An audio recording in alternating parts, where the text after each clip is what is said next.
Hola, ¿qué tal? Estamos en un episodio más de Punto y Contrapunto. El día de hoy nos acompaña pues un invitadazo, el maestro René Holguín.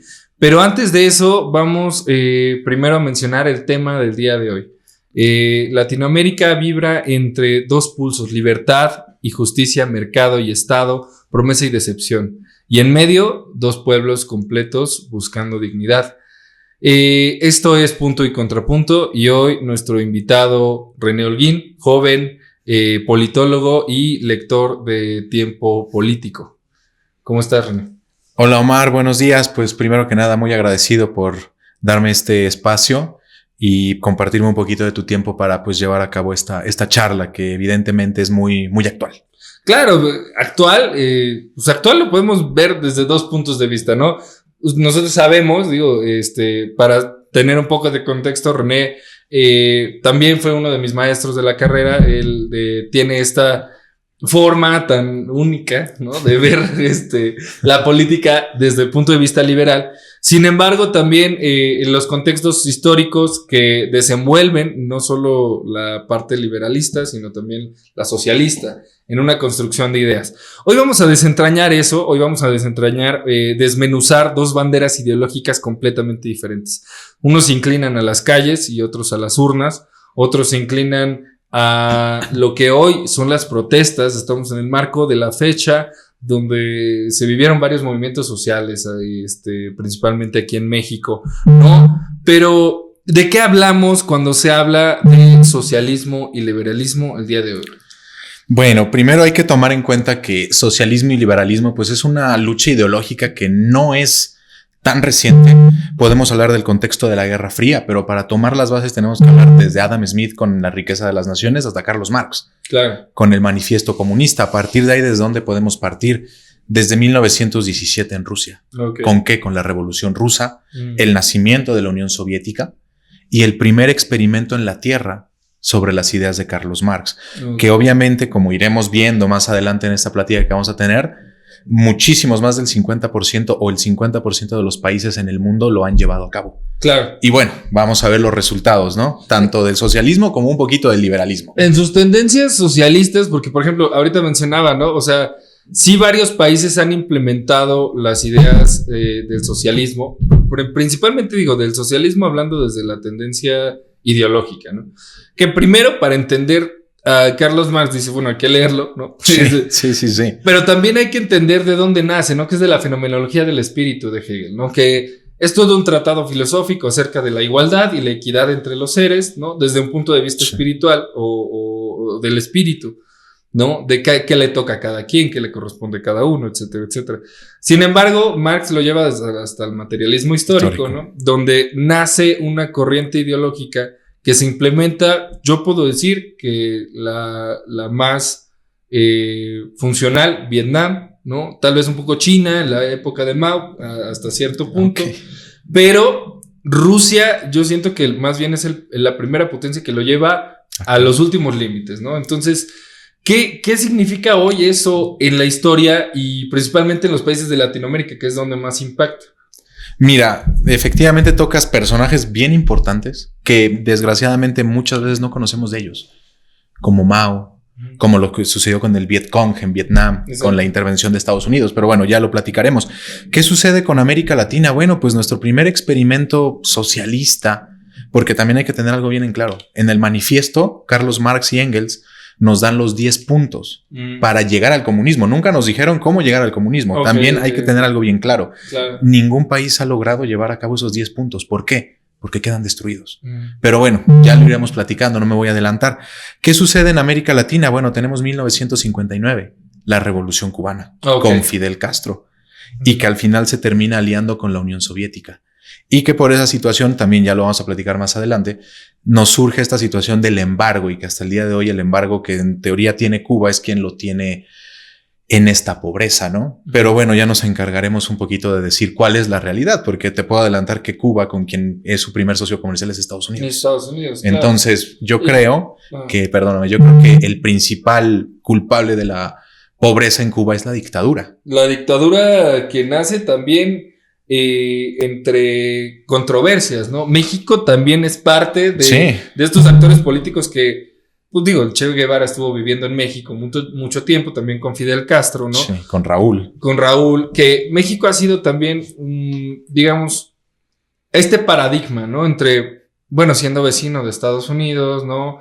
Siendo también, no quisiera decirlo así, pero con una revolución fallida. Sí. Porque, digo, no es un hecho concreto, o sea, no es que todo sea así. Sin embargo, la revolución sí fue la tendencia a intereses particulares muy específicos, ¿no? Sin embargo, también en este histórico de Cuba está la crisis de los misiles, ¿no? Que es uno de los eventos más importantes por los cuales se genera el bloqueo estadounidense, ¿no? Y entonces empieza, hay una guerra ideológica, sí, capitalismo con socialismo, pero hay algo que yo quiero resaltar. El liberalismo clásico que nace, como menciona de Adam Smith, de algunos otros pensadores, ¿no? Digo, John Stuart Mill, etcétera, etcétera, que son autores que hablan de no necesariamente de una identidad a través del capital. Hoy se entiende más al liberalismo como al capitalismo, que no es en esencia eso. No. Pero el liberalismo clásico abogaba sí por la menos intervención del Estado. ¿Cómo esto hoy impacta en América Latina? ¿El socialismo latinoamericano actual es una ideología o es una marca electoral? Pues yo creo que es un poco de ambos, ¿sabes? ¿Por qué? Porque si nosotros nos vamos a la base del socialismo, yo siempre lo menciono, no creo que Carlos Marx haya pensado que Mao iba a matar a 60 millones de personas con esa ideología, o que Stalin iba a hacer los gulags. Exacto. Stalin que inventó una revolución proletaria y después mandó a los proletarios a los gulags. Posteriormente, trasladándonos, no creo que Marx hubiera imaginado que Fidel se iba a mantener 60 años en el poder. Claro. Y que al momento de su muerte iba a tener $900 millones según Forbes, y el pueblo pues ya sabemos cómo está. Lo mismo con Nicolás Maduro, con Chávez, con los Kirchner en Argentina, etc. Entonces, ¿qué sucede? Es una ideología, lo repito, no creo que haya nacido de una manera mala, pero que no nos ha traído buenos resultados. Esta situación que tiene la población latinoamericana de buscar el buenismo o de buscar el que me solucionen o que el Estado haga, le da más poder a ese gobierno. Si nosotros tenemos un Estado sumamente grande, ¿qué va a suceder? El individuo tiene menos oportunidad de reacción. Exacto. Es como decía Ronald Reagan en los 80s, Margaret Thatcher en esta batalla cultural. El gobierno no tiene que vivir de nosotros. No es cierto, estoy mintiendo, perdóname. Nosotros no tenemos que trabajar para el gobierno tiene que trabajar para nosotros. Exacto. ¿Y qué sucede cuando tenemos un gobierno que se mete en toda la vida privada de las personas? Sí. No tenemos opción de avanzar. Y es lo que sucede prácticamente en América Latina. Y, por ejemplo, en este contexto, ¿qué se pierde si uno...? Porque hemos recibido comentarios aquí en el programa, hemos recibido gente que dice, propaganda de derecha, ¿no? Etcétera, etcétera. O luego, por ejemplo, la otra tendencia, ¿no? ¿Quién los financia, no? Así sí. Como, sabes, como esta parte... Bueno, finalmente, ¿quién financió, no? No, más bien es esta idea. Hoy todo se reduce a izquierdas y derechas. O sea, todo va de un lado a otro. O eres facho, literal, así como lo dicen de manera despectiva, ¿no? Por eso aquí tenemos uno de los libros. Nada, o eres facho completamente, o al contrario, ¿no? Zurdo. Eres completamente zurdo, ¿no? Entonces tienes tatuado Che Guevara en la nalga, ¿no? O sea, hoy lo importante es entender qué se pierde de ese debate. O sea, ¿qué se pierde de decir por qué si eres de uno no puedes ser de otro? ¿Qué va de eso? Ok, yo pienso que lo primero que perdemos es el norte, ¿sabes? ¿Por qué? Porque ya no estamos en un contexto de Guerra Fría, en el cual las dos superpotencias, Unión Soviética y Estados Unidos, dividían prácticamente al mundo. Exacto. Salvo los no alineados, pero bueno, tenían sus cosas. Yo pienso que lo que sucede hoy más en día es esta polarización de la que tú hablas. Por ejemplo, a mí 1000 veces en redes me han dicho facho. Y yo lo digo muy abiertamente, es que creo que el decir fascista o el decir facho a todo es no saber completamente de historia, y para entender la política tienes que saber de historia. Claro, justo. Y yo siempre comento, yo creo que primero tienen que saber lo que fue el movimiento, de dónde viene el fascismo, que es con Mussolini, y Mussolini te decía, todo dentro del Estado, nada fuera del Estado. Exacto. Entonces queda completamente inválido el mensaje de que René es facho. ¿Por qué? Porque él lo que quiere es que el gobierno intervenga menos.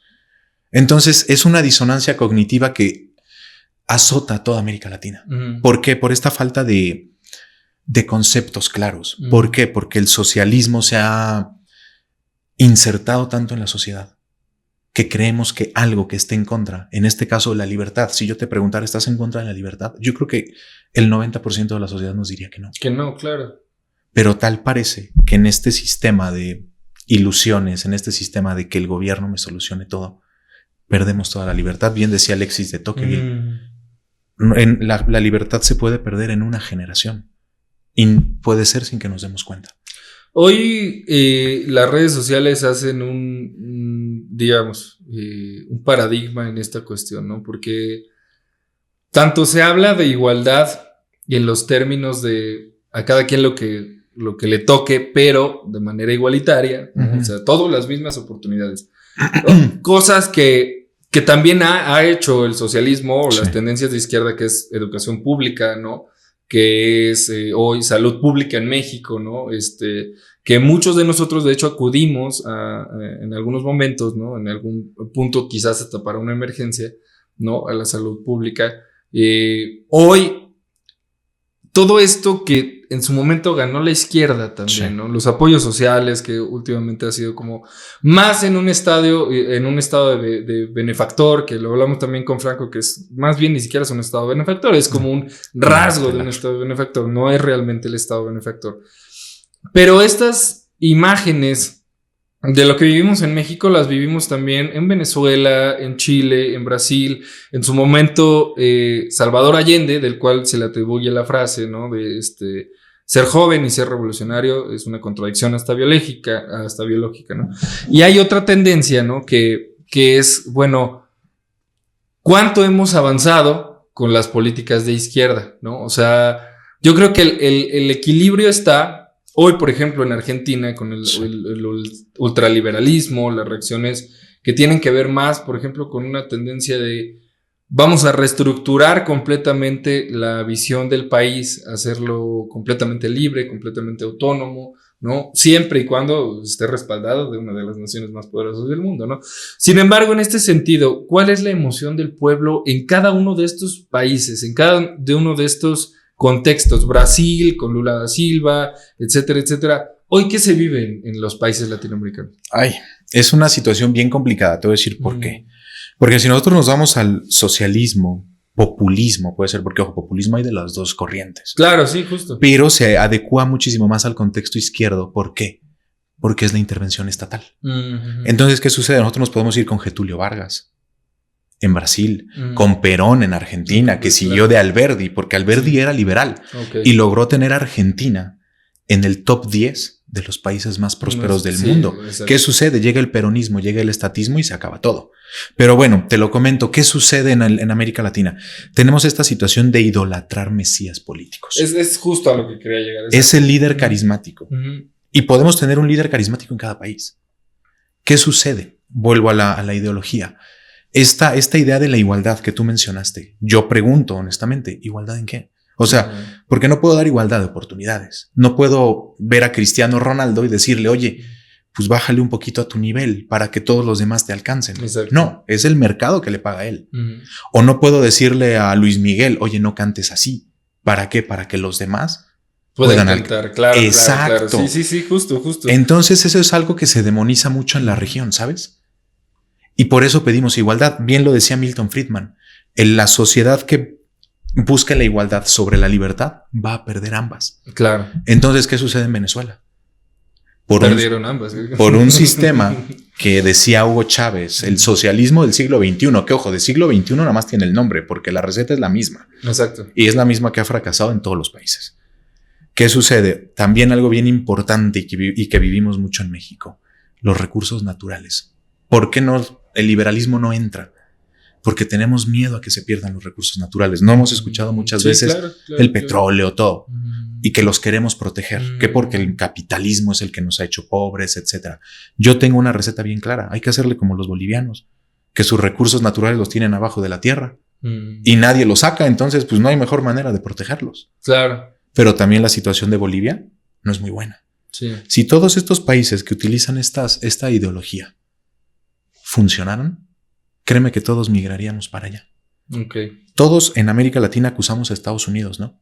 Sí, claro. De imperialista, etcétera. Y a lo mejor no están equivocados. No, es real. Eso es muy real. Pero ¿por qué los migrantes van para Estados Unidos? Sí, hay una tendencia de que lo veíamos hace 2 generaciones, ¿no? El sueño americano, ¿no? El hecho de poder vivir ostentosamente, ¿no? Hoy la realidad también Sí. de los centroamericanos que viajan, que inmigran a Estados Unidos, tampoco es muy favorable, ¿no? Sin embargo, el nivel de oportunidades y es, digamos, hasta cierto punto más abierto a las posibilidades de disentir de, no sé, lo que a mí me tocó, ¿no? Uh-huh. En este sentido, yo lo he visto, he escuchado a personas migrantes, ¿no? Hay momentos donde si aquí se dedican al campo, es a lo que se van a dedicar toda su vida. Sí, claro. Sí hay formas, ¿no? El estudio, el poder migrar a otras ciudades, etcétera, etcétera, pero muchas veces los recursos son un tanto limitados en ese sentido, ¿no? Sí. Entonces, cuando llegas a Estados Unidos o llega un migrante a Estados Unidos, ¿no? Y entonces ve que hay un abanico de posibilidades, la construcción, la cocina, etcétera. Pero que no solo es eso, sino que a raíz de eso uno puede ir sumando voluntades, ir construyendo algo pequeño, grande, ¿no? Mandar dinero, que digamos, esa es una de las principales, pues, objetivos de las personas migrantes, mandar dinero a casa para construir, para tener un negocio, otro tipo de vida, ¿no? Entonces, ¿qué pasa? Estados Unidos es un impulsor de los modelos económicos o de las formas que hoy se tiene como de conocimiento que se puede aspirar a algo más. Sin embargo, esta visión también limita una de las, ¿cómo decirlo? De las amalgamas estructurales que le ha dado identidad también a los pueblos de Latinoamérica. En mi caso, yo puedo pensar que el liberalismo latinoamericano también se ha convertido en una propaganda política, porque finalmente hoy vemos a Argentina desde el otro lado, ¿no? Haciendo toda una reestructuración del orden civil para poder generar económicamente un mayor estado de bienestar, en el entendido del bienestar, no en el entendido de la estructura. Cuando empiezas a ver que la conformación de los estados nace de lo mutuo, del mutualismo, del yo me sirvo de ti a través de mi propia identidad, genero una amalgama, ¿no? Una cooperación entre una nación, un estado y pueblos como un todo. Hoy yo creo que esta visión del individuo también resuelve 2 temas. Uno, nuestra identidad como individuo se ha perdido a través del tiempo, ¿no? Hemos cambiado a la masa por lo que pienso de manera individual, ¿no? Hay personas que creen que de alguna u otra manera tienen o han generado identidad a través de una ideología política de izquierda. Voy a ser crítico en ese sentido. Mientras pertenezco a la izquierda marxista, soy marxista y termino siendo uno más de los marxistas, ¿no? Pero esa es mi identidad, ¿no? Yo hoy también veo que hay muchas, hay muchas actividades con tintes de izquierda que ayudan a preservar, a generar identidad dentro de las mismas comunidades, de los pueblos, viéndolo desde un Estado-nación. Yo creo que ahí está el dilema, porque la estructura del poder genera eso, control político, control social y poder a través de, pues, el mismo ejército, del poder armado, etcétera, etcétera. Yo creo que a la sociedad le sirve, y principalmente en Latinoamérica, le voy a decir así, porque la izquierda ha fracasado en gestionar los recursos, pero la derecha ha fracasado en convencer a los individuos, porque no existe una identidad, o sea, es muy difícil construir identidad individual. Sí. Es muy difícil como individuos, como personas, tratar de decir, yo soy ¿no? Y no irse desde la base de yo soy por mi familia, yo soy tratar de construir una identidad individual, porque requiere esfuerzo, requiere hasta cierto punto también el vocación, el tener, por ejemplo, ahorita hablaba de Luis Miguel, sí, Luis Miguel también tuvo todos los medios estructurales para poder formarse como uno de los mejores cantantes de Latinoamérica. Sin embargo, nosotros vemos a la masa o a la gente, digamos, a mí me gusta mucho decirlo, la gente de a pie, ¿no? Que diario sale a trabajar, que diario se trata de ganar el pan de cada día. Y entonces cuando empiezas a ver que es más fácil para estas personas identificarse como parte de un proletariado que como un individuo aislado de una estructura social, entonces yo creo que el enemigo real no tiene que ser ideológico en sí. Más bien creo que ambos deben apoyarse mutuamente. Pero ahí viene un término que a mí me gustó llamarlo desde hace un tiempo, ¿no? Un tanto, hoy ya ha cambiado el concepto, que es como un mutualismo individualizado, ¿no? Que es desde yo como parte de una estructura social de derecha, le ayudo a la persona que tiene tendencias de izquierda no a venir a mi ideología, no a cambiar y radicalmente su forma de pensar, pero sí en estas tendencias de los que más tienen, apoyar a los que menos, pero los que menos también a los que más. No es segregar clases sociales, hay tendencias y hay formas de ver también esta lucha entre las clases sociales, pero el cooperativismo individual, o sea, o la forma de cooperar de manera individual, de manera autónoma, ¿no? Sin que alguien me diga qué tengo que hacer, ¿no? Porque eso también, la estructura del Estado genera a las empresas, a las dinámicas de poder, a los individuos, un método de coerción, ¿no? Para evitar que las cosas a su alrededor se salgan de esta pequeña como canasta de los huevos, ¿no? En donde pues cada huevo me representa una fuerza de trabajo, etcétera, etcétera. Hoy vemos que ambas tendencias también son contrarias, pero pues es que sirven para lo mismo, para la dominación del pueblo, ¿no? Entonces, hoy América Latina, yo creo, no vota por ideas, pero sí vota por quien promete salvarla de un hartazgo individual, o sea, de un hartazgo que vivimos también como sociedad en colectivo, ¿no? ¿Qué le dice esa idea? Ay, bueno, tocaste muchos temas bien importantes. Deja ver si los puedo ir desentrañando cada uno, ¿vale? A ver, lo primero que tocaste fue el caso mexicano. Sí. El caso mexicano es sumamente complejo. A ver, creo que el caso mexicano, al igual que prácticamente toda América Latina, estamos completamente polarizados. ¿A qué viene esto? Vamos a volver a los mesías, al líder carismático. El líder carismático, siempre del lado izquierdo, llega diciendo, tú estás mal porque alguien está bien. ¿Qué provoca? Resentimiento social. El decir, oye, Carlos Slim es ultramillonario y yo soy ultrapobre, entonces hay que quitarle. No. El liberalismo defiende la propiedad privada. Nosotros como individuos sin propiedad privada no podemos desarrollar nuestros planes de vida. Yo en lo particular y la ideología liberal lo que defendemos es que el Estado solamente debe proteger la vida, la libertad y la propiedad privada.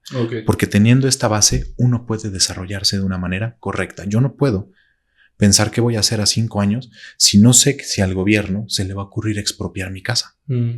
¿Por qué? Porque le damos esa facultad al gobierno. Sí, es real. No lo sabemos. No, la Ciudad de México de hecho tiene una regulación que apenas acaba de pasar hace unos días. Si a tu casa le interesa al Estado, porque ahí se va a construir un hospital. No, pero eso en Ciudad de México. Pero no es actual. No. O sea, desde la Constitución te dice que que el Estado tiene el derecho de expropiar si se genera el interés nacional. El interés, sí. Exacto, para un bienestar mayor. Es que para todo es bienestar, pero bueno.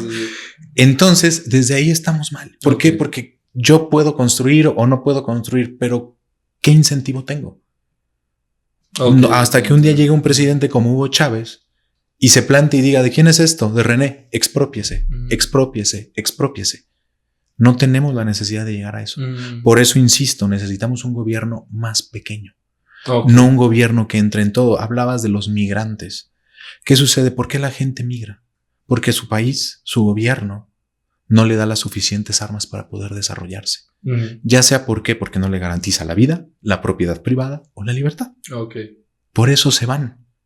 Y por eso también nos llega la fuga de cerebros. ¿Cuántas personas superinteligentes no se van por falta de oportunidades? Bastante, sí, claro. ¿Qué otra cosa mencionamos? A ver, izquierda y derecha. Yo creo que dependiendo del país en el que estemos, debemos abandonar este status quo. Y a lo mejor buscar una alternativa diferente. Exacto. ¿Por qué? Si tú me dices un país que no sea Chile, en América Latina, que haya usado el liberalismo, Pues sí, Argentina lo trata de implementar. Pero hasta ahorita. Apenas, exacto. Claro. Entonces, por ejemplo, a mí me toca mucho con alumnos, con amigos, con gente que conozco. Es que el culpable de que estemos así es el capital, es el neoliberalismo. Ese es el enemigo. Que lo entiende. Sí, exacto. Neoliberalismo, hablamos de los neoliberales y digo, bueno, Carlos Salinas de Gortari, ni neoliberales. O sea, pero ahí te va. Bueno, ya. ¿Cuál es la situación? Nos creamos este enemigo imaginario. Claro. ¿Por qué? Sí. Porque para tener neoliberalismo tuvimos que haber tenido liberalismo. Sí. Punto número uno. Y nunca hemos sido liberales. Por lo menos, yo puedo decir, la época más democrática, y eso está también catalogado allí hay un research, ¿no? Que habla de justo el diagnóstico de países más democráticos. El periodo más democrático de los últimos años ha sido la época de Calderón y Fox. O sea, no estoy hablando que sean tendencias liberales. ¿A qué me refiero? A que hubo más democracia porque hubo más mecanismos de observar y porque hubo la alternancia del Estado. Y hubo alternancia. Exacto. Entonces, ¿a qué voy? Nada más, ahora sí. Como colofón, o sea, manera de paréntesis. Cuando los jóvenes piensan que hubo un neoliberalismo en México, o sea, ahí yo digo, bueno, si hubiera habido un Estado, digamos, con un crecimiento económico y poblacional igual, hubiéramos estado en un Estado neoliberal. ¿Por qué lo digo así? Porque si hubiéramos crecido la misma cantidad de personas que nacieron en esa época de tiempo, hubiéramos entrado en un Estado neoliberal. Nunca hubo la riqueza necesaria para tener un Estado neoliberal. No, y mira, además de eso, ¿qué se necesita? A ver, así como el socialismo del siglo XXI tuvo el Foro de Sao Paulo. Exacto. El neoliberalismo tuvo el Consenso de Washington. ¿Y qué quiere decir el Consenso de Washington? Las 10 medidas económicas que debe tener un país para ser neoliberal y crecer. Claro. El único que las llevó fue Chile. Y Chile las llevó también a 7 de 10. Exacto. Porque si hubieran, bueno, porque en su momento también vivieron esta crisis de la revolución, después este asunto con la dictadura de Pinochet, que también hubo como un desentimiento social, ¿no? Después de estos no, pero mira, además de todo eso, vuelvo a la situación de no entender bien los conceptos. Exacto. No va a faltar quien diga que yo no los entiendo, pero bueno, entiendo. Ya es otra cosa. Claro. No puedes criticar algo que nunca has tenido. ¿Por qué? A ver, tú hablaste de Carlos Salinas.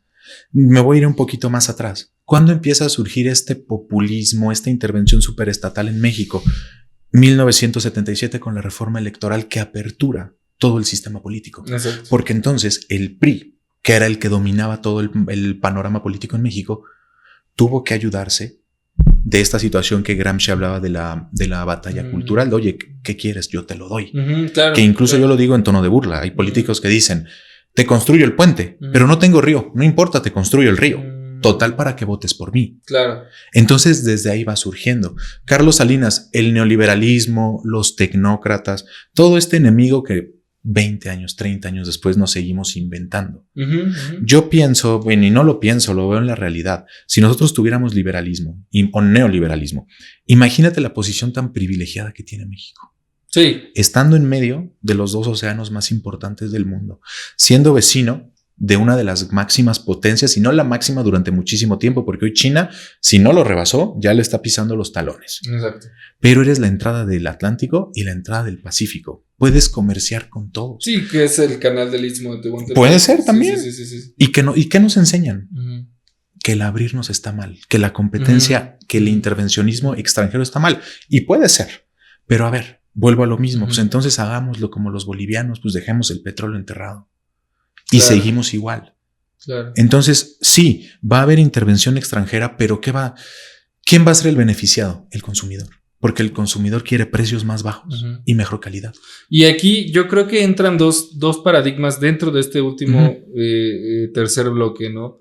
Donde nos menciona que los jóvenes consumen discursos extremos, más que matices. Aquí voy a entrar un poco también a hablar, o vamos a entrar un poco también a hablar del tema de redes sociales. Ok. Cuando como jóvenes, como individuos, como personas, consumimos cierto tipo de contenido, ¿no?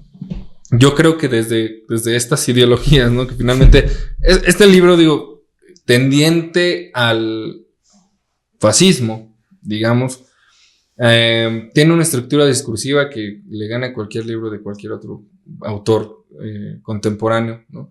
Destroza este libro, por favor, ¿no? ¿no? Y en este sentido hay dos visiones, yo desde mi punto de vista, ¿no? Cuando como joven reemplazas una idea de lo que es del común denominador del todo a una idea de esfuerzo individual desde un método racional, desde, ok, ¿qué me conviene como individuo o qué me conviene a mi comunidad, a aquello que esté cerca de mí, ¿no? Empiezas a entender que mucho o poco puedes implementar, yo desde mi propia experiencia personal, un modelo que coercitivamente accione por encima de otros, ¿no? Que pasa en otros países, ¿no? Cuando hoy los jóvenes consumen discursos muy tendientes a ambos polos, Sí. ¿no? TikTok empieza a reemplazar al manifiesto comunista leído, ¿no? O sea, al manifiesto que escribe Karl Marx, que de hecho son más de 7 volúmenes de capítulos entre el Capital, entre el manifiesto comunista y otros más volúmenes que hablan justo de esta estructura ideológica que trata de implementar Karl Marx en Alemania, ¿no? Que primero, de hecho, la base es alemana, ¿no? O sea, ni siquiera se implementó para Rusia, quien lo implementa es Rusia. Karl Marx, pensando en Alemania, cuando se divide este polo de la Alemania capitalista y la Alemania comunista, ¿no? Es meterse a la historia muy de lleno, no es la idea, pero sería interesante, por ejemplo, analizar desde un punto de vista historiográfico cómo se ha expandido y por qué ambas potencias, desde uno u otro lado del mundo, han servido para justo polarizar esta idea que se tiene de lo correcto y lo incorrecto, porque estamos hablando de esto también, ¿no? O sea, más como qué es bueno y qué es malo, o sea, yo creo que no, desde mi punto de vista muy personal, no. ¿Estamos pensando más o solo estamos reaccionando cada vez más rápido a los contenidos de este tipo de tendencias, ¿no? Ok. Mira, es muy complicado porque, a ver, un video de 1 minuto explicando el comunismo no te va a dar efectivamente claro. Pues lo que han sido 107 años de llevarlo a la práctica. Exacto. Un video sí es funcional. ¿Por qué? Pues porque vivimos en la generación con más acceso a la información de toda la historia. Exacto. Pero también depende cómo la utilicemos. Pero vuelvo a lo mismo. Un pequeño video no te va a dar la empatía de lo que sufrieron los soviéticos en los gulags. De lo que sufrieron los 80 millones de muertos de Mao. Lo que sufrieron los alemanes con la división del muro y cómo los mataban para no cruzar de un lado a otro. Exacto. Yéndonos más cerca, no nos deja ver el sufrimiento que los cubanos han sufrido desde hace más de 60 años y que a día de hoy sufren. Sí. Los venezolanos, que desde 2017 su crisis humanitaria es más grande que desde la Segunda Guerra Mundial. Exacto. Entonces, eso los videos de TikTok no te lo van a dar. Claro. Al final, los libros nunca tienen que ser reemplazables. Y yo lo digo, a ver, si yo ahorita hago un video, pues le voy a poner el tinte ideológico que yo quiera. Claro. Y yo siempre lo digo y lo repito 1000 veces. A ver, si mi función cuando doy clases es facilitar el acceso al conocimiento, yo no voy a hacer lo que critico. ¿Por qué? Porque yo critico que la izquierda siempre quiere adoctrinar. Entonces, ¿yo qué busco? A ver, yo les voy a dar la otra vía. Exacto. Y ustedes, yo como liberal, ustedes tienen la libertad de elegir. Claro. Bien lo decía Milton Friedman en su libro, La libertad de elegir. Exacto. Ya tú eliges y escoges algo que nunca ha funcionado pensando que contigo va a funcionar. Bueno. O te vas a lo que se ha servido. Sí, claro. Entonces, esa es la situación. A mí me gustan mucho los jóvenes. ¿Por qué? Porque quieren todo. Sí. Y ojo, no le temen. A lo mejor mi generación es más atrás. Boomer. Sí, pero no tienen miedo a la tecnología. Sí, claro. A mí me tocó ese cambio. Sí, el cambio generacional. Sí. El Motorola, el Nokia. El Nokia, sí. Sí, justo, sí, ¿no?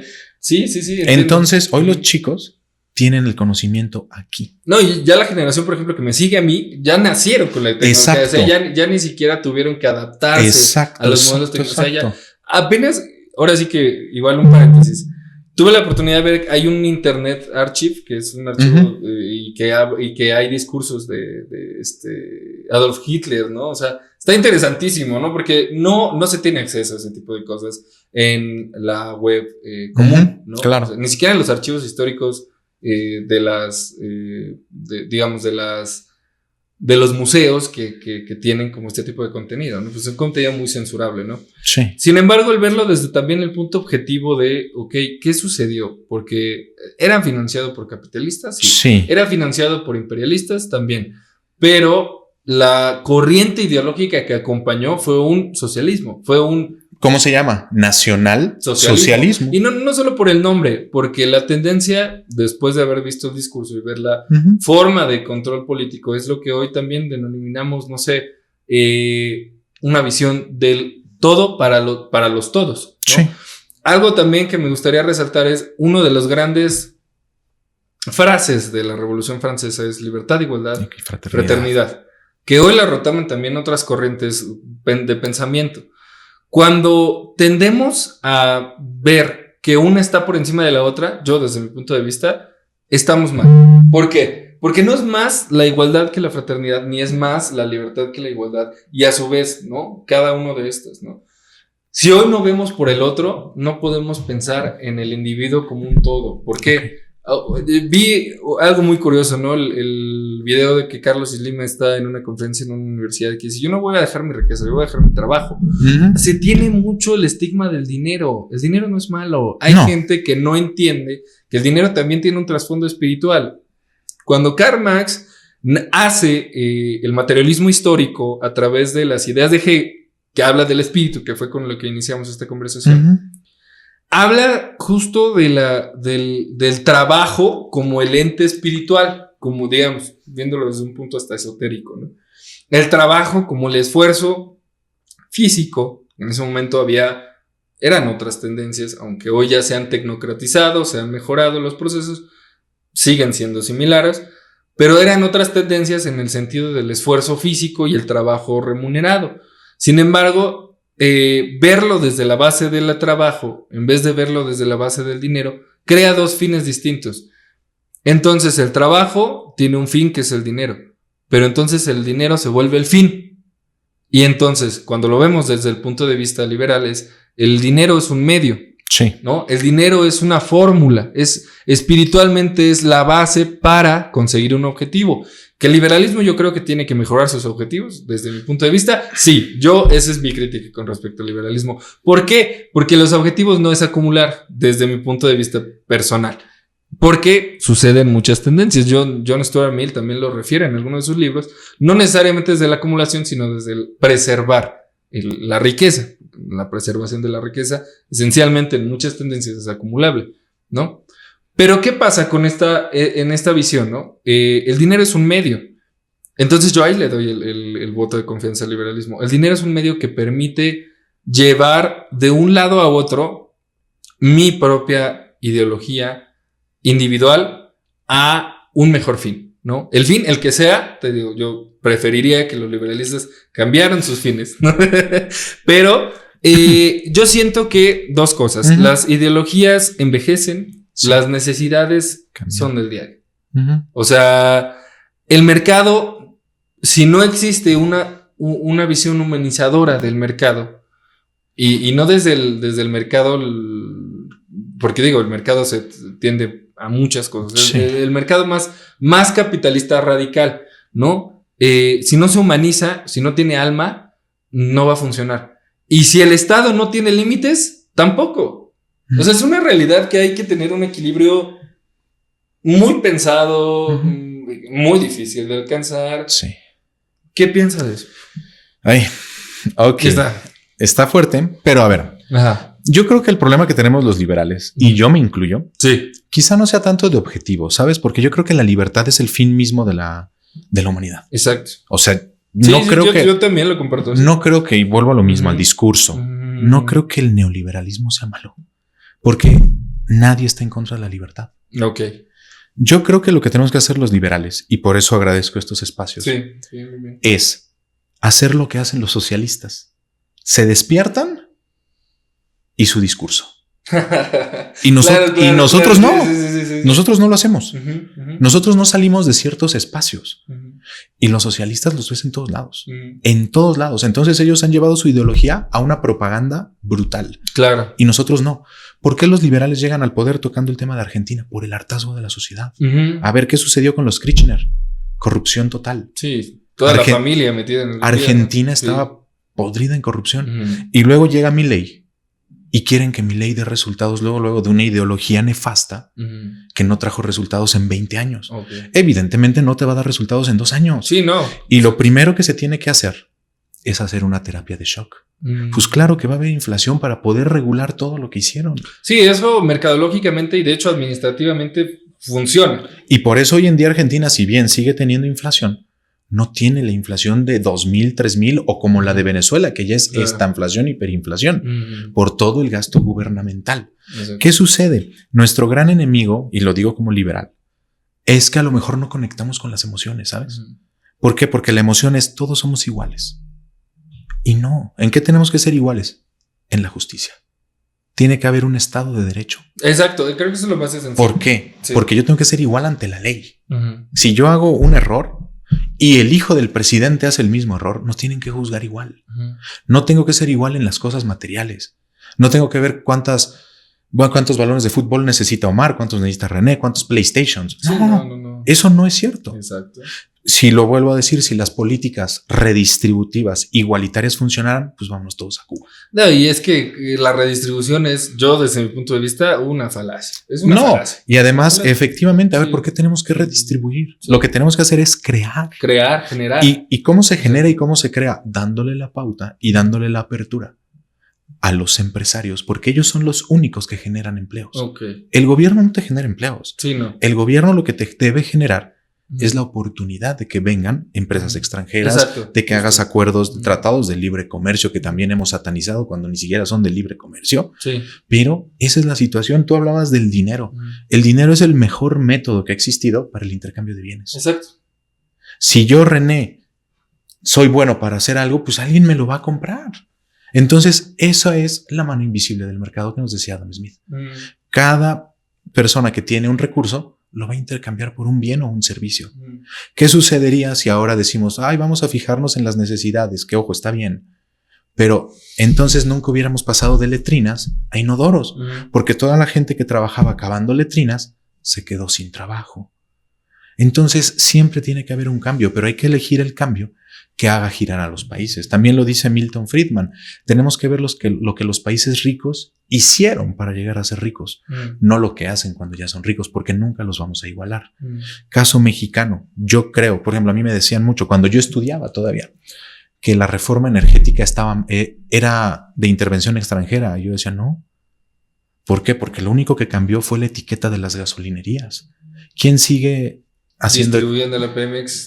Sí. ¿Quién sigue vendiendo la Pemex? Exacto. Entonces sigues dependiendo de un recurso natural. Y ojo, bien importante, el país que piense que por tener recursos naturales es rico, está mal. No. Lo que tiene que ser es la educación. Y también la forma de explotarlo, porque bien vemos si podemos sobreexplotarlo y generar riqueza a millones. No, y mira, además de eso, deja tú, no puedes estar pensando en el año 2026. Claro. En sacar petróleo cuando las energías, los ODS 2030 giran hacia otro lado. Claro. O sea, yo no soy partidista en México porque no hay un partido liberal. Sí, no existe. Entonces, ¿qué sucede? Yo no puedo concebir que en 2018 me digan, o 2020, 2024, voy a comprar una refinería en Estados Unidos cuando el mundo gira hacia otro lado. No voy a decir, estoy construyendo una nueva refinería que no refina ni una tina y que destruyo. No puedo decir, voy a interconectar el sureste con un tren que no sirve y que además me eché miles de hectáreas de selva. De ecocidio. Exacto. Que hoy es esta visión, ¿no? La tendencia socialista tiende a, en el discurso, escucharse muy bonita, ¿no? Sí. Vamos a preservar, vamos a todo lo posible porque no sucedan estas calañas, estas calumnias, ¿no? Y es lo primero que hacen. Es lo primero que sucede. Sí, no. Y mira, además de eso, ¿qué más sucede? Le bajas para poder seguir siendo clientelar, le bajas el presupuesto a la salud, a las escuelas, a todo. ¿Para qué? Para dárselo en becas, de clientelar. A ver, no está mal el apoyo, pero creo que debe ser bien dirigido. ¿A quién? A los adultos mayores, a la gente que tenga alguna discapacidad. Pero a ver, ¿qué sucede con todos los demás? Hoy, por cada peso del presupuesto público, 60, 70 centavos se van a los programas sociales. Y la demás infraestructura, por ejemplo, también salió por ahí de pandemia y dándole beneficio al liberalismo. Vámonos a pandemia. ¿Quién fue el primero que diseñó la vacuna contra el COVID? ¿El sector público o el sector privado? Privado, y por ejemplo hoy, muy curioso, existe una vacuna cubana. Sí, pero yo sigo esperando la vacuna patria. A ver. Ahí sí. Ok. Ahí sí. Está bien, pero a ver. Sí, okay. justo. Entiendo. Fue el sector privado. El sector privado. Sí, a ver. Sí. Investigaciones alemanas. Investigaciones exacto. Pfizer, ¿no? Fue Pfizer. Pfizer y después de ahí no recuerdo otra, pero fue BioNTech, creo. Ajá, Suiza, etc. Sí, entonces son los privados. Sí. ¿Qué sucede? A ver, me están diciendo que el gobierno de México va a sacar un auto eléctrico, ¿no? Que va a ser muy accesible. Vamos a ver en cuántos años. Sí. Y ojo, quiero pasar a una de las zonas más vulnerables y que se me quede ahí mi coche eléctrico y no hay electricidad. Y tener las refacciones. Entonces es bien complejo. Por eso nosotros defendemos la apertura. Sí. Porque al final quien se ve beneficiado es el consumidor. Y lo repito, si nosotros queremos cuidar nuestros recursos naturales, pues hay que dejarlos enterrados. El recurso, a ver, por ejemplo, Japón, Alemania, Suiza, Austria, República Checa, Corea del Sur. Sí. ¿Por qué? Son más ricos que México. Hoy ya todos esos países que menciona están abiertos 100% sus fronteras. Ya sí. no, de hecho, productos prácticamente que exporten son mínimos de la cantidad que importan, pero hay dos cosas ahí. Su riqueza también nace de estas transacciones que se mueven dentro de sus propios países y principalmente muchos de ellos de zonas altamente... de las zonas económicas especiales. Económicas, sí, claro. Pero hay dos, creo que ideas con esto. ¿No se necesita más Estado? No. No se necesita cambiar el modelo de libertad en el sentido económico. Ajá. No, realmente. Los objetivos. Sí. Yo desde ese punto de vista, los objetivos. Yo voy a preguntarle algo, René. Voy a preguntarte algo. Si tuviera que apostar más Estado, más mercado o un modelo híbrido no inventado aún, ajá. ¿Por cuál me iría? Se necesita un Estado, un futuro político más emocional, más racional, menos social, más igualdad, menos igualdad. ¿Sabes a qué me refiero? Yo creo que el híbrido que tú mencionas sí existe y lo tenemos en la socialdemocracia. Ok. Yo me iría a un liberalismo, ¿sabes? ¿Por qué? Completo. ¿Por qué? Porque ¿en qué parte del mundo que no sean estos grandes países como Cuba, Bolivia, Venezuela, Corea del Norte, etcétera? ¿En qué país se ve mal la competencia? En ninguno, porque la competencia siempre va a ser más fuerte al sector que compite. Entiendo. Por ejemplo, te voy a dar el caso mexicano. Hace unos meses le pusieron un impuesto más alto a los tenis chinos para no desfavorecer a los empresarios mexicanos. ¿Ok? No lo digo de una manera negativa. Si no competimos, ¿cómo vamos a poder mejorar? Exacto. Entonces, yo me iría por un modelo liberal, que no lo hemos tenido, ni liberal ni neoliberal. No lo hemos tenido. ¿Por qué? Porque tienes toda la razón del mundo, y lo decía Friedrich Hayek.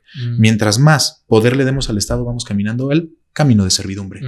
Y nosotros vamos a mantener el Estado. Exacto. Necesitamos estados más pequeños, con individuos más grandes. Claro, que el gobierno sepa que trabaja para mí. Y que hay fórmulas, ¿no? Hoy en día lo vemos casi, digo, de una manera muy burda, ¿no? Pero llegas a la presidencia y casi sientes como que tú estás haciendo un trámite y que ellos o sea, te hacen el favor. Sí, te están haciendo el favor, ¿no? Cuando hoy ese es el modelo que hemos también. No, yo cuando dijiste llegas a la presidencia, yo pensé que decir llegas a la presidencia y cambias todo, porque si un día te encuentras con un político que te diga yo voy a llegar y voy a arreglar todo, no. Eso no va a suceder. Es imposible. Yo creo dos cosas. Este continente ha sobrevivido X y Y, dictaduras, crisis, revoluciones, falsas esperanzas. Yo creo que lo único que resiste, que no debería resistir, que resiste aún, es la indiferencia.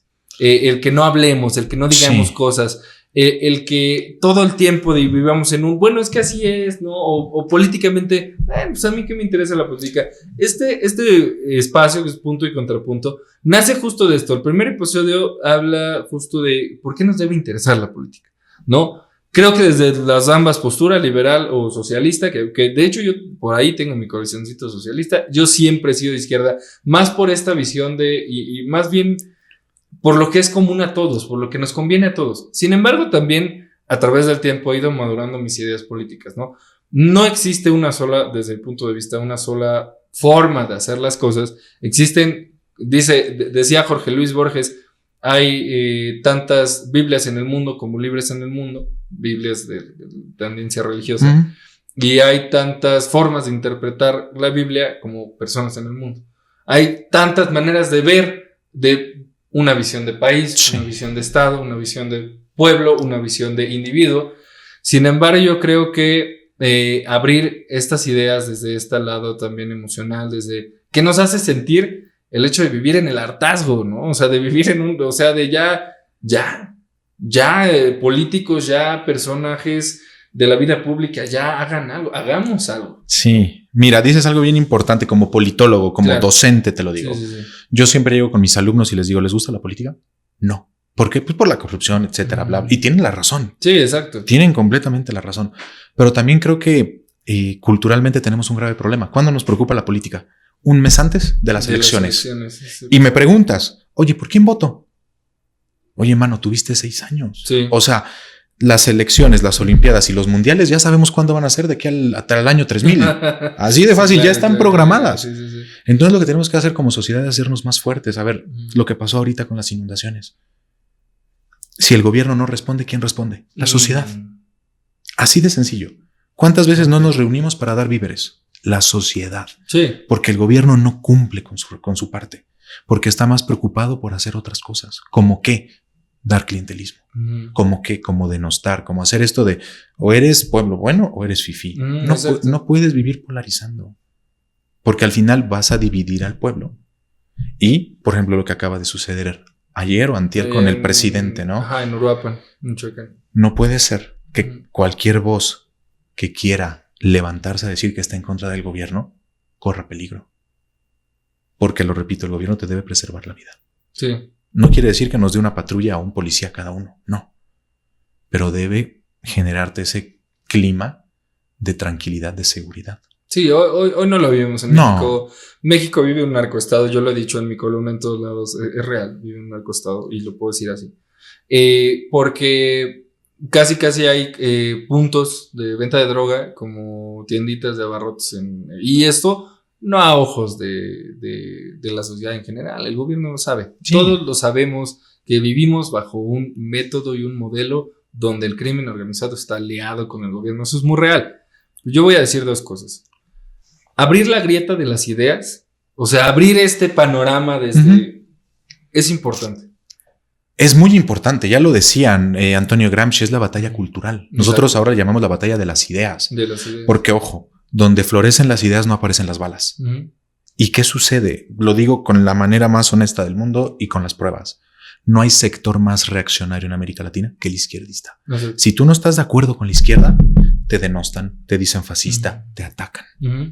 Entonces, ¿qué sucede? Por eso van ganando el discurso, porque yo en lo particular, yo no quiero pelear con ellos. Exacto. Porque, perdón, pero es gente que no utiliza las ideas, utiliza solo las emociones. Y con emociones no se gobierna un país. Con emociones no crece la economía. Y muchas veces dicen, es que no somos Europa. Sí, mi niño, pero las ideas económicas suceden igual en todos lados. Es como decir, la ley de gravedad no es la misma en Cuba que en México, que en Estados Unidos. No. Y si tú ves una lista de los últimos 30 premios Nobel de Economía, vas a ver que los 30 te hablan de apertura económica.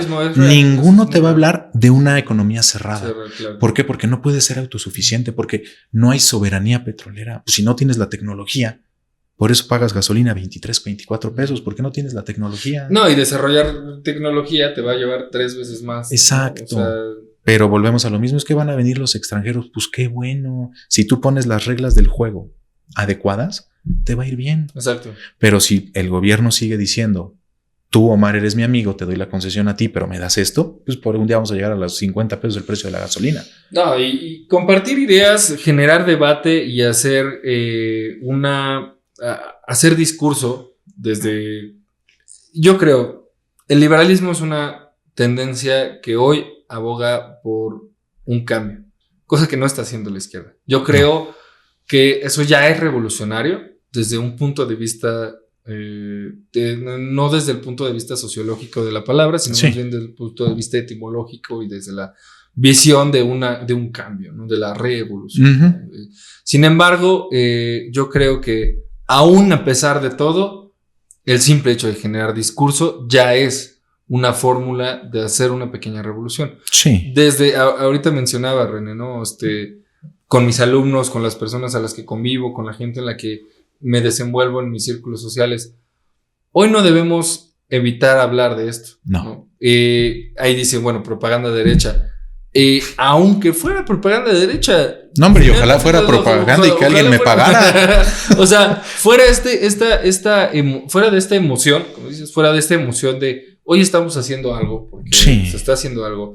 Lo de Uruapan ayer es lamentable. No, completamente. Ojalá el país entienda, ¿no? Dice, bueno, estamos de luto nacional, pero no es solo lo de Uruapan, es lo de la maestra en Veracruz. Sí. Es lo del campo de cremación en Jalisco. O sea, perdóname, pero no es posible que tengamos tan poquita memoria. O sea, si esto hubiera pasado en Alemania, que pasó con campos de concentración, hoy en día se sigue recordando. Hoy en día los niños en Alemania estudian la Segunda Guerra Mundial y el nazismo desde primero de primaria hasta el último día de universidad. Sí. ¿Para qué? Para que no se repita.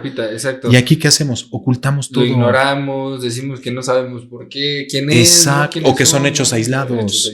Entonces, lo que tenemos que hacer como ciudadanos, sin ser partidista, porque lo repito, nadie me patrocina, no soy partidista. Sí, claro. Creo que es meternos en política. ¿Por qué? Porque la política, aunque a René no le guste, me afecta los impuestos que acaban de aprobar. Me afecta la reforma judicial, que es una reforma hecha a modo para el gobierno. Me afecta que el ex secretario de Gobernación tenga nexos con el narcotráfico. Pero algo que sucede mucho en América Latina es que por el hartazgo de los gobiernos anteriores llega un nuevo gobierno y no le exigimos lo mismo. Porque si esto hubiera sucedido con gobiernos anteriores, yo no sé cómo estaría la izquierda, ¿eh? Claro. Yo no sé cómo estaría la izquierda. Claro. Pero te repito, yo creo que más que ideologías, más que todo esto, debemos buscar las ideas que funcionen. Es la batalla de las ideas. Y como tú lo dices, revolución, yo creo que es más que nada una evolución. Y no podemos dejar los libros, no podemos dejar la historia, no podemos dejar nada. ¿Por qué? Porque todo eso nos va a llevar a poder ser el país que debemos ser, porque no puede ser que un país que tiene todo, el gobierno te lo tenga sumido en la pobreza, con 60 millones de pobres. Yo tenía una crítica, fui a un congreso de ahí, Caminos de Libertad, y hablaba de este tema, ¿no? ¿Por qué la gente de derecha o los pensadores de derecha no se involucran, ¿no? Y ahí es donde viene mi crítica, ¿no? Y me contestaba, me parece que Sergio Sarmiento, pues justo, ¿no? Creo que el error es que no nos involucramos. Sí. Principalmente los pensadores, ¿no? Sí, justo. La gente, los opinólogos, etcétera. Sí. Bueno, sí, cuando dicen, bueno, ¿y quién? Yo no. El que sigue, no, él lo siguen mal, lo quieren más. ¿Y qué hace la izquierda? No, pues están metidísimos. Y defienden a personajes como Fidel. Imagínate, Fidel Castro, el Che Guevara, Mao, Stalin, Hugo Chávez, etcétera, son indefendibles. No, y son dictadores a final de cuentas y son genocidas. Sí. O sea, pero hoy los vemos como. Pero los defienden. O sea, ¿qué pasó hace 3 meses en una alcaldía de la Ciudad de México? Quitaron al Che y quitaron a Fidel Castro. Y pareciera que quitaron a la persona más importante del mundo. La identidad del país. Exacto, ¿no? O sea, exacto. Pero también es un problema ideológico. No nos enseñan lo que es. Exacto. Nos enseñan a idolatrar a genocidas, a dictadores, y parece que es lo que queremos. Exacto. Entonces, ¿qué digo yo para los liberales? Y que tiene razón Sergio Sarmiento, tienes razón tú. Tenemos que involucrarnos más. Sí. ¿Por qué? Porque tenemos que llevar estas ideas, estos autores, estas pruebas. Porque, a ver, nosotros no, los liberales no tenemos el manifiesto comunista, pero tenemos la riqueza de las naciones. Exacto. No tenemos a Carlos Marx, pero tenemos a Hayek, a Milton Friedman, a Ronald Reagan, a Margaret Thatcher. No tenemos a Hugo Chávez, pero tenemos a lo mejor hoy día a Milei, a Giorgia Meloni. Entonces, ¿qué sucede? Tenemos que salir a defender esta libertad, porque si no, un día, cuando nos demos cuenta, vamos a tener el agua hasta acá. Sí, ya no lo vamos y ya no vamos a reaccionar. Exacto. Entonces, ¿qué sucede? A mí me dolía mucho cuando yo iba en la universidad y que yo empecé a ver ideologías hasta 7º cuatrimestre. Y tú dices, si eres politólogo, lo primero que tienes que tener bien fijo es tu ideología. Sí. Y ojo, yo aprendí de Hayek, de Bastiat, de Tocqueville, de todos los liberales fuera de la universidad. ¿Por qué? Porque vivimos en un sistema educativo. Sí, que preserva las ideologías de izquierda. Que va hacia la izquierda, evidentemente. Entonces lo que tenemos que hacer es dejar de hacer dogmas y darle la libertad de elegir a las personas. A ver, si te enseño la izquierda con las cosas buenas y las cosas malas, pero lo mismo hago con el liberalismo y tú eliges. Entonces, para continuar un poquito ya muy rápido, ¿qué sucede en el debate político mexicano? estamos viendo todos los partidos políticos quién es el mejor Santa Claus.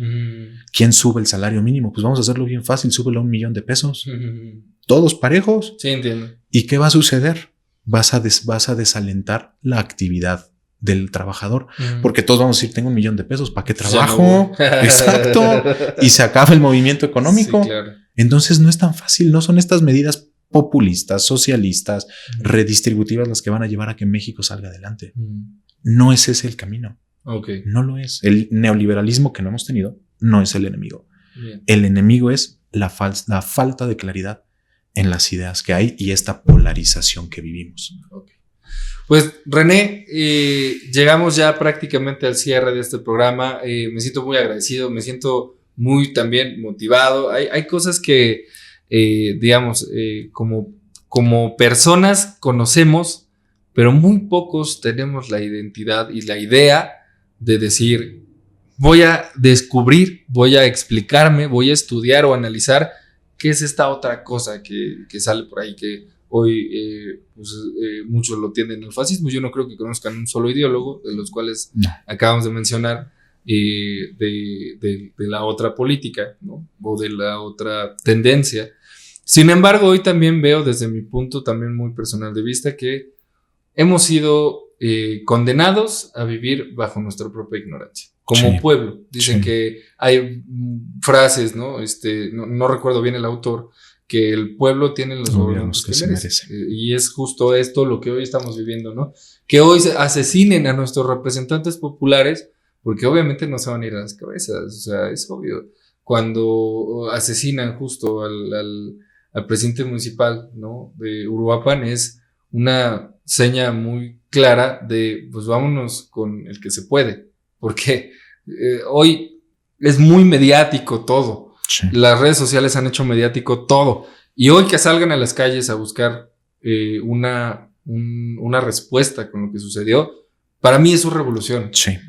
Para mí eso es revolución. O sea, perdón, eso es, vamos a hacer algo desde la ideología que sea, desde la tendencia que sea, vamos a hacer algo por aquel que acaban de matar, que es mi familiar, que es mi presidente municipal, que es la persona que hoy me trajo un poco de estabilidad y seguridad a mi ciudad. Hoy deberíamos hacer eso cada uno de nosotros, desde nuestros foros, desde nuestros espacios, de nuestras ideas también personales muy individuales que son respetables, pero que siempre y cuando tengamos esta visión crítica, aquel que nos dice qué debe ser, no es siempre la mano amiga. Claro. No es siempre el que nos dice sí, vas a estar bien y realmente vas a estar bien, ¿no? Llegamos ya casi al término del programa, René. ¿Algo más que quieras comentar? No, bueno, primero que nada, pues agradezco mucho el espacio, te repito. En medida que todos estos espacios vayan creciendo, creo que esta batalla de las ideas puede equilibrarse. Sí. Podemos ver diferentes alternativas. En situación a lo que pasa en México es bastante complicado porque me da mucho gusto, y como tú lo dices, ver tanta gente que pide explicaciones. ¿Por qué? Porque los gobiernos de todos los colores se han encargado de... Mientras menos gente me pregunte, mejor. ¿Por qué? Porque no le conviene a ningún gobierno tener 90, 100 millones de personas preguntándote a diario por qué haces esto. Exacto. O pidiéndote explicaciones. Entonces, mientras más despertemos, mejores condiciones vamos a vivir. Yo voy a defender mi postura. Claro. Creo siempre que la libertad es la vía. ¿Por qué? Pues porque una persona como presidente, como presidenta, no va a poder dirigir la vida de 126 millones de mexicanos. Exacto. Eso es economía centralmente planificada, eso es socialismo, eso son todas estas ideologías que lo repito y lo digo con todas las letras y con toda la evidencia histórica. No hay un solo país en el que hayan funcionado y no hay un solo país en el que no hayan terminado en miseria. Mal, claro. Entonces, espero que la sociedad pueda aprender un poquito de historia y pueda ver lo que ha sucedido no tan lejos. Aquí lo tienes en Venezuela, en Cuba, en tu propio continente. Sí. ¿Para qué? Pues para evitar este tipo de cosas y sobre todo que sean exigentes con sus políticos. Y que no dejen de votar. Eso es lo más importante. Bien. Pues esto ha sido todo por Punto y Contrapunto, este episodio que hablamos de cosas que van más allá de lo que hemos hablado de otros episodios. Ojalá nos puedan seguir en los próximos capítulos de Punto y Contrapunto. Esto se va a poner bueno. Muchísimas gracias. Muchas gracias.